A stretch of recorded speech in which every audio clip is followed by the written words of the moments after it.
السلام علیکم ورحمۃ اللہ وبرکاتہ۔ الحمدللہ کفا وسلام علی عبادہ الذین اصطفیٰ، اما بعد۔ محترم ناظرین کرام، آسان درس قرآن کے اندر 22ویں پارے کا دوسرا رکوع ہے، جس کے اندر 6 آیتیں سورہ احزاب سورہ نمبر 33 میں آیت نمبر 35 سے آیت نمبر 40 تک۔ اعوذ باللہ من الشیطان الرجیم، بسم اللہ الرحمن الرحیم۔ ان المسلمین والمسلمات والمؤمنین والمؤمنات والقانتین والقانتات والصادقین والصادقات والصابرین والصابرات والخاشعین والخاشعات والمتصدقین والمتصدقات والصائمین والصائمات والحافظین فروجهم والحافظات والذاکرین اللہ کثیرا والذاکرات اعد اللہ لهم مغفرۃ واجرا عظیما۔ بے شک مسلمان مرد اور مسلمان عورتیں، مومن مرد اور مومن عورتیں، عبادت کرنے والے مرد اور عبادت کرنے والی عورتیں، سچ بولنے والے مرد اور سچ بولنے والی عورتیں، صبر کرنے والے مرد اور صبر کرنے والی عورتیں، عاجزی کرنے والے مرد اور عاجزی کرنے والی عورتیں،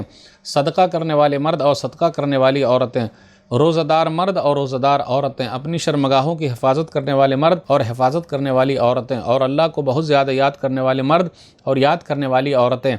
ان سب کے لیے اللہ نے بخشش، گناہوں کی معافی اور بہت بڑا بدلہ تیار کر رکھا ہے۔ وما كان لمؤمن ولا مؤمنة اذا قضى الله ورسوله امرا ان يكون لهم الخيرة من امرهم ومن يعص الله ورسوله فقد ضل ضلالا مبينا۔ اور یاد رکھو، کسی مومن مرد و عورت کو اللہ اس کے رسول صلی اللہ علیہ وسلم کے فیصلے کے بعد اپنے کسی معاملے کا کوئی اختیار باقی نہیں رہتا۔ یاد رکھو، اللہ اس کے رسول صلی اللہ علیہ وسلم کی جو بھی نافرمانی کرے گا تو بے شک وہ کھلی ہوئی گمراہی میں ہے۔ وَإِذْ تَقُولُ لِلَّذِي أَنْعَمَ اللَّهُ عَلَيْهِ وَأَنْعَمْتَ عَلَيْهِ أَمْسِكْ عَلَيْكَ زَوْجَكَ وَاتَّقِ اللَّهَ وَتُخْفِي فِي نَفْسِكَ مَا اللَّهُ مُبْدِيهِ وَتَخْشَى النَّاسَ وَاللَّهُ أَحَقُّ أَنْ تَخْشَاهُ فَلَمَّا قَضَىٰ زَيْدٌ مِّنْهَا وَطَرًا زَوَّجْنَاكَهَا لِكَيْ لَا يَكُونَ عَلَى الْمُؤْمِنِينَ حَرَجٌ فِي أَزْوَاجِ أَدْعِيَائِهِمْ إِذَا قَضَىٰ مِنْهُنَّ وَطَرًا وَكَانَ أَمْرُ اللَّهِ مَفْعُولًا۔ اور اے نبی صلی اللہ علیہ وسلم، جب آپ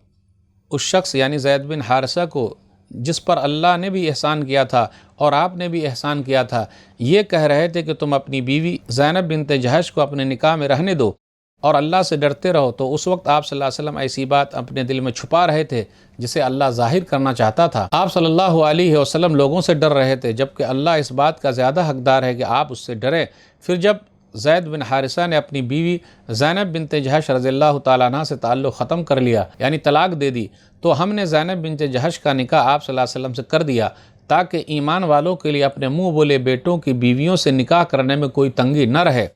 جبکہ وہ منہ بولے بیٹوں نے اپنی بیویوں سے تعلق ختم کر لیا ہو، طلاق دے دی ہو، اور اللہ کے حکم پر عمل ہونا ہی تھا۔ ما كان على النبي من حرج فيما فرض الله له سنت اللہ فی الذین خلو من قبل وکان امر اللہ قدرا مقدورا۔ نبی صلی اللہ علیہ وسلم کے لیے اس کام میں کوئی حرج نہیں جسے اللہ نے ان کے لیے ضروری کیا ہے، یہی اللہ کی سنت ہے جو گزرے ہوئے نبیوں میں جاری رہی ہے، اور اللہ کا حکم ایک طے کیا ہوا فیصلہ ہے، نپا تلا فیصلہ ہے۔ الذین یبلغون رسالات اللہ ویخشونہ ولا یخشون احدا الا اللہ وکفی باللہ حسیبا۔ وہ انبیاء علیہم الصلاۃ والسلام جو اللہ کے پیغامات لوگوں تک پہنچاتے رہے ہیں اور اللہ کے سوا کسی سے نہیں ڈرے، اور حساب لینے کے لیے اللہ ہی کافی ہے۔ ما کان محمد ابا احد من رجالکم ولکن رسول اللہ وخاتم النبیین وکان اللہ بکل شیء علیما۔ محمد صلی اللہ علیہ وسلم تمہارے مردوں میں سے کسی کے باپ نہیں ہیں، لیکن وہ اللہ کے رسول ہیں اور آخری نبی ہیں، نبیوں کے لیے مہر ہے، قیامت تک اب کوئی نبی آنے والا نہیں ہے، اور اللہ ہر چیز کو خوب اچھی طرح جانتا ہے۔ ناظرین اکرام،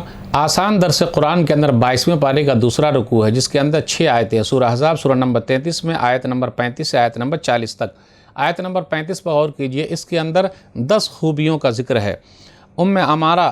انصاریہ نبی صلی اللہ علیہ وسلم کے پاس آئیں رضی اللہ تعالیٰ عنہ، اور وہ کہنے لگی، ما ارا کل شیء الا للرجال وما ارا النساء یذکرن بشیء فنزلت هذه الآیہ ان المسلمین والمسلمات۔ شان نزول ہے، ام عمارہ انصاریہ رضی اللہ تعالیٰ عنہ نبی صلی اللہ علیہ وسلم کے پاس آئی اور کہنے لگی کہ مردوں کا ہی قرآن میں ذکر ہے، ہم عورتوں کا تو ہے ہی نہیں۔ تو اللہ تعالیٰ نے یہ آیت اتاری، سورہ احزاب سورہ نمبر 33 آیت نمبر 35۔ سنن ترمذی کتاب تفسیر القرآن حدیث نمبر 3211، صحیح حدیث ہے یہ۔ تو یہ 10 چیزوں کا اس کے اندر ذکر ہے، غور کیجئے۔ والحافظین فروجہم والحافظات، اخیر میں اس آیت کے اندر جو 2 چیزوں کا ذکر ہے اس کے اندر ہے اپنی شرمگاہوں کی حفاظت کرنے والے مرد، لیکن جب عورت کا ذکر آیا تو لفظ شرمگاہ اللہ نے ہٹا دیا، تو یہ ان کی عزت و آبرو کے لیے۔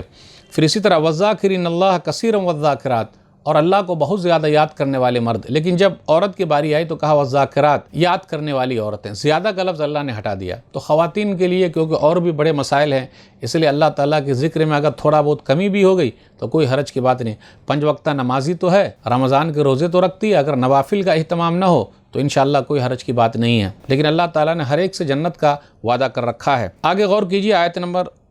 36 میں کہ کسی مومن مرد اور عورت کے لیے یہ اختیار نہیں ہے کہ اگر نبی صلی اللہ علیہ وسلم نے فیصلہ کر دیا تو وہ اس کو نہ مانے، کسی کو بھی کوئی اختیار نہیں ہے، کیونکہ جو کوئی اللہ اور اس کے رسول صلی اللہ علیہ وسلم کی نافرمانی کرے گا تو وہ کھلی ہوئی گمراہی میں ہے۔ اصل میں یہ آیت اتری ہے زینب بنت جہش رضی اللہ تعالیٰ عنہ کے بارے میں۔ نبی صلی اللہ علیہ وسلم کی پھوپھیزاد بہن ہیں اور نبی صلی اللہ علیہ وسلم نے ان کی شادی کرائی زید بن حارثہ رضی اللہ تعالیٰ عنہ سے، جو کہ ایک غلام تھے، لیکن کہا یہ فیصلہ ہے تو یہ خاندان نہیں دیکھا گیا، دینداری دیکھی گئی، بالآخر وہ لوگ مان گئے اور شادی ہو گئی، لیکن پھر ان دونوں میں نہیں جمع، زید بن حارثہ رضی اللہ تعالیٰ عنہ میں اور زینب بنت جہش رضی اللہ تعالیٰ عنہ میں۔ اس کے بعد زید رضی اللہ تعالیٰ عنہ نے طلاق دے دی۔ پورے قرآن مجید میں زید رضی اللہ تعالیٰ عنہ کا ہی نام آیا ہے۔ سورہ احزاب سورہ نمبر 33 آیت نمبر 37 میں فلما قضى زید منها وطرا زوجناکها لکی لا یکون علی المؤمنین حرج، کہ جب زید رضی اللہ تعالیٰ عنہ نے اپنی بیوی کو طلاق دے دی تو ہم نے اس کا نکاح آپ سے کرا دیا، یعنی زینب بنت جہش کا نکاح رضی اللہ تعالیٰ عنہ اے نبی صلی اللہ علیہ وسلم ہم نے آپ سے کرا دیا تاکہ مومنوں پر کوئی حرج نہ رہے۔ نبی صلی اللہ علیہ وسلم نے کئی شادیاں کی ہے، اس میں سے ایک ریزن یہ ہے، پرانے زمانے میں یہ تھا لے پالک، کسی بچے کو پال لیا جائے تو وہ بھی سگے بیٹے کی طرح ہو جاتا تھا، اور اگر اس نے اپنی بیوی کو چھوڑ دیا تو آدمی اس سے شادی نہیں کر سکتا تھا۔ تو اللہ تعالیٰ نے اس رسم کو توڑنے کے لیے نبی صلی اللہ علیہ وسلم سے کہا کہ آپ کو زینب بنت جہش سے شادی کرنی ہے، اور ہم نے آپ کا نکاح کرا دیا۔ تو زینب بنت جہش رضی اللہ تعالیٰ عنہ کا نکاح آسمان پہ ہوا ہے، کوئی ولی نہیں، اللہ ہی ولی، اللہ ہی گواہ، اور اللہ ہی نے سب کچھ کرا، کوئی مہر دین نہیں۔ تو یہ ایک رسم کو توڑنے کے لیے تو نبی صلی اللہ علیہ وسلم نے کئی شادیاں کی ہے، اس میں سے ایک ریزن یہ ہے زمانے جاہلیت کی جو رسم ہے اس کو توڑنے کے لیے کہ منہ بولے بیٹے کی بیوی کو اگر اس نے طلاق دے دی ہے تو آدمی کرنا چاہے شادی تو کر سکتا ہے، اس میں کوئی حرج کی بات نہیں ہے۔ تو نبی صلی اللہ علیہ وسلم کی شادی کے اندر بھی کئی ریزن ہیں، کئی اسباب ہیں، اس میں سے ایک سبب یہ بھی ہے۔ لوگوں نے اس سلسلے میں کہا بھی کہ ارے منہ بولے بیٹے کی بیوی سے طلاق ہو گئے تو اس سے نکاح کر لیے، نبی صلی اللہ علیہ وسلم نہیں چاہتے، تو اللہ نے کہا نہیں، ہم نے آپ کا نکاح کیا ہے تاکہ مومنوں پر کوئی حرج نہ رہے۔ تو یہ نکاح آسمان پہ ہوا، کوئی ولی نہیں، کوئی گواہ نہیں، مہردین کا بھی حق نہیں بتایا گیا، بس اللہ نے کر دیا۔ تو بڑی خوش نصیب ہے زینب بنت جہش رضی اللہ تعالیٰ عنہ کہ اللہ نے ان کا نکاح نبی صلی اللہ علیہ وسلم سے کروایا، وہ بھی آسمان کے اوپر۔ آگے آیت نمبر 40 پر غور کیجئے، ما کان محمد ابا احد من رجالکم ولکن رسول اللہ وخاتم النبیین، محمد صلی اللہ علیہ وسلم اللہ کے رسول ہیں، تم میں سے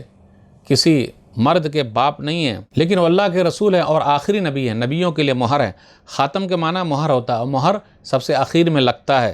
نبوت و رسالت کا خاتمہ ہو گیا، اب کوئی نبی آنے والا نہیں ہے۔ ایک حدیث پر غور کیجئے، سنن ترمذی کتاب الفتن حدیث نمبر 2219، نبی صلی اللہ علیہ وسلم نے فرمایا وَإِنَّهُ سَيَكُونُ فِي أُمَّتِي 30 كَذَّابُونَ كُلُّهُمْ يَزْعُمُ أَنَّهُ نبی وَأَنَا خَاتَمُ النَّبِيِّينَ لَا نَبِيَّ بَعْدِي، میری امت میں 30 جھوٹے پیدا ہوں گے، دعویٰ کریں گے کہ وہ نبی ہیں، لیکن میں نبیوں کے لیے مہر ہوں، آخری نبی ہوں، لا نبی بعدی، میرے بعد کوئی نبی آنے والا نہیں ہے۔ جو نبوت کا دعویٰ کرتا ہے وہ کذاب ہے، جھوٹا ہے، دجال ہے، فریب دے رہا ہے، لوگوں کو دھوکے میں ڈال رہا ہے۔ پوری امت کا اس کے اوپر اجماع ہے۔ قیامت کے قریب عیسیٰ علیہ السلام آسمان سے اتریں گے تو نبی صلی اللہ علیہ وسلم کی امتی کے طور پر اتریں گے، نبی کے طور پر نہیں اتریں گے، وہ امتی بن کر آئیں گے۔ تو اس لیے